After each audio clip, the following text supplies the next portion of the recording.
When I read the scripts, the thing that I really loved about it was the fact that you could create, it was a sort of a made up world, a village with made up world of these talking sheep. So I thought there was a lot of opportunity to really create something interesting and quirky and unique because there's talking sheep. What can I say?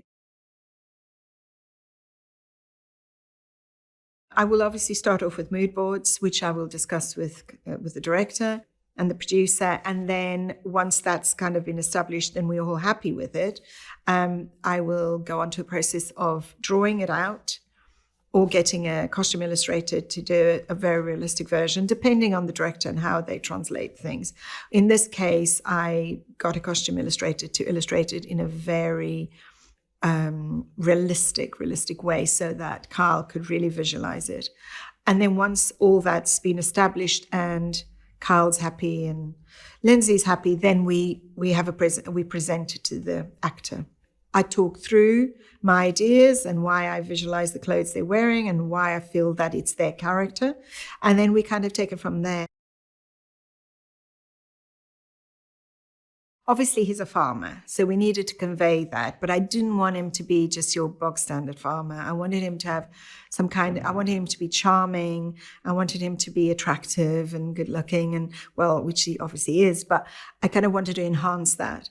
And also, I wanted it to be a bit timeless. Also, a lot of natural fibers because he's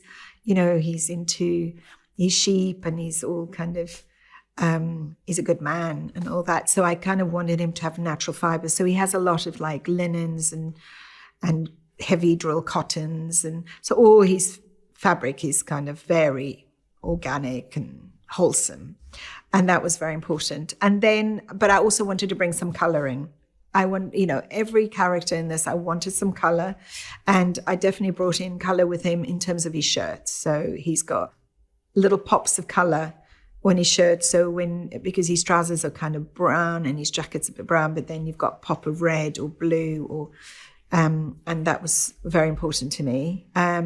And then, he wears Henley tops, which again are very practical, but actually they're totally timeless. They've been made since the 1920s in different fabrics and stuff. And I really wanted that to be in there. But when you look at him, it's kind of quite classic. It's, timeless classic.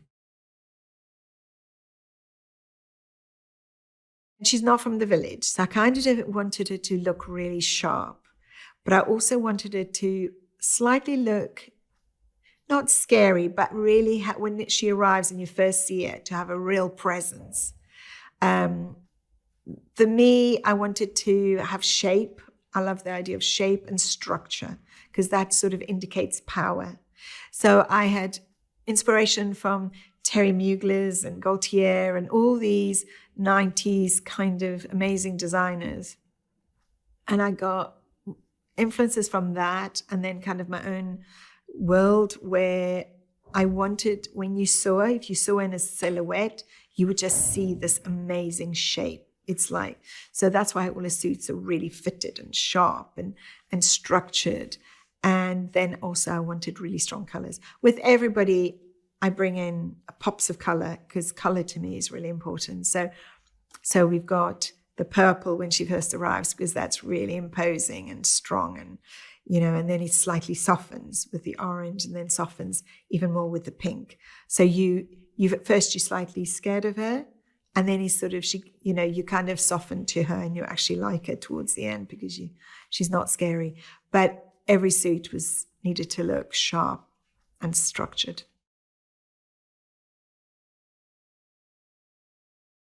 We decided we're going to base it on truth.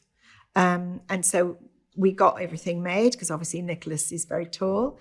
And so we just made a uniform. What I changed slightly is his shirts are a stronger blue to the normal police shirts because again, I wanted the blue to stand out a bit more. So we did that. And and the cuts are a little bit more timeless again. So they're not full on now. Policemen now wear Gorex and fabrics that are kind of not very natural. So I've kind of gone for a slightly older kind of style. we decided that he might have thought, well, I'm going to the countryside, so I'm going to have a bit of tweed. So we thought a nice way to do this would be to give him a bomber jacket in tweed, because it's still young and it's also quite cool. And yet it's kind of almost an element of him thinking, oh yeah, that's what people wear in the countryside. They wear tweed. So the tie was my little thing. I love the idea of, because he's South African, he's meant to be South African. I really like the idea of bringing in that color because it's in the South African flag. And so we brought that color in. The fact that it's knitted, it's quite nice because it just makes it a little bit more interesting from just a normal tie. He could have had just a normal tie, but the fact that it's a knitted tie just makes it a little bit off-piste.